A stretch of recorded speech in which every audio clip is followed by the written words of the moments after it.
Hi, my name is Sean Harris, and I'm going to be your instructor for the 10 full domains that's covered on the CISSP exam.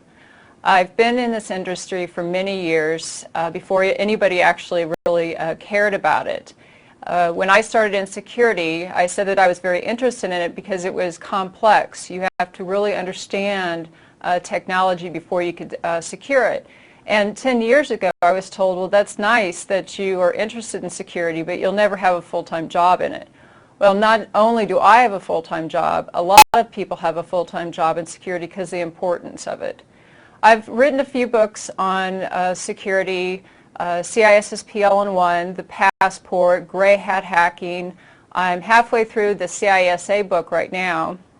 And I write articles for Information Security Magazine and Windows 2000. I'm on Search Security, so I have a lot of information throughout the industry if you're interested in getting more. So I'm going to be working with you and being your instructor through all of the 10 domains. Now, I've taught this for about 4 years. My CISSP book is a best-selling book for this subject, and it's going in its 4th edition. So I think you're going to be in good hands, and we'll get through it together.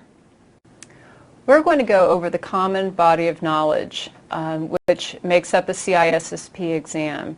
And this is 10 full domains that we have listed. It's access control, information security, physical security, business continuity management. And this is really foundational information for you as a practitioner, either at a company, as a security consultant, as a business person who is responsible for any type of security within your environment. So it's a good coverage of all that touches security, because most people think security is just one thing, like a firewall, an IDS. They think it's very technical.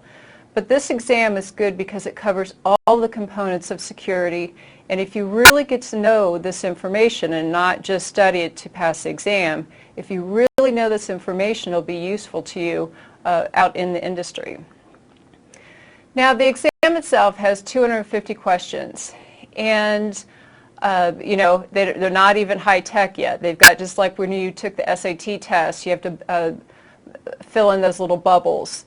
Now, 25 of the questions of the exam are not even going to be graded. They're new questions that they're kind of testing out to see if they're good questions or not. But you're not going to know which are going to be graded or which are not going to be graded. So overall, you have 250 questions that you need to answer in a 6-hour period. They give you a 6-hour period. Most people are done about 4.5 hours. There's nothing that you could take in for the exam except if English is not your first language, you could take in a dictionary that goes from one language to English. And they're actually getting more strict about being able to take in cell phones or those types of things, so nobody's going to cheat. Now, a lot of people have heard about the CISSP exam, and after you take the CISSP exam, you'll be frustrated. There's not a person who's come out of this exam and has not been frustrated. And that's because there's 2 reasons that this exam is difficult. One is because it covers so much information. A lot of people may have a specialty in network security, or maybe they have a specialty in business continuity, but hardly anybody really knows all 10 domains: application security, operation security. So that's one reason that the exam is difficult, because of all the information it covers. Now, to be truthful, the other reason that it's difficult is the way the questions are written.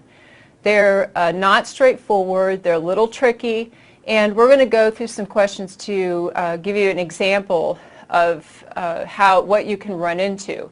But this is a very difficult exam. The questions are cognitive, which means that you can't just memorize a term and be able to answer a question. You actually not only have to understand the term and the concept, you have to apply it to something in the real world. So this is more of a cognitive test, which is why you need to know the information to a certain depth instead of just skating over it and trying to study a month before you take it. Now, we will be going over all of these domains to quite a degree that most people don't get into. There's a lot of core courses out there and a lot of products that don't get to the necessary level that you need not only to pass the exam, but even understand the elements so you can use it out in the real world. So we will be going through these, and I'll be teaching you, giving analogies, giving you real world scenarios, because that's important. Now, on exam day, you do have to have a ID, a picture ID, and they're going to require you to have a registration number to go in for the exam. And you want to make sure that you have signed up for the exam and you've got your registration number back. Because every course I've ever taught, somebody didn't get their registration number because ISC Squared sent it to the wrong address, or they sent it to the work address instead of home. So don't run into that issue. You have to have that registration ID before you could take this exam. Now, if you don't have enough experience, because to take the CISSP exam, you have to have 4 years of experience, or you can have a bachelor's degree. You can read through on their website, the requirements to actually sit for this exam.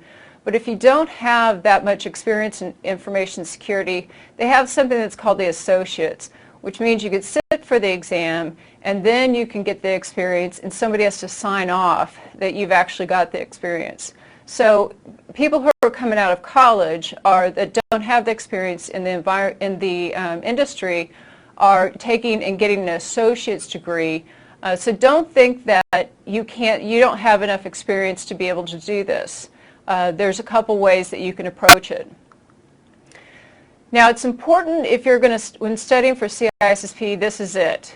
This should take over your world for quite some time because of the amount of information, the complexity of some of the information. This should be your core topic and your core focus in life if you really want to pass this exam, because I know a lot of security professionals, very bright, very talented, very experienced, who have not passed it. So you need to take it seriously.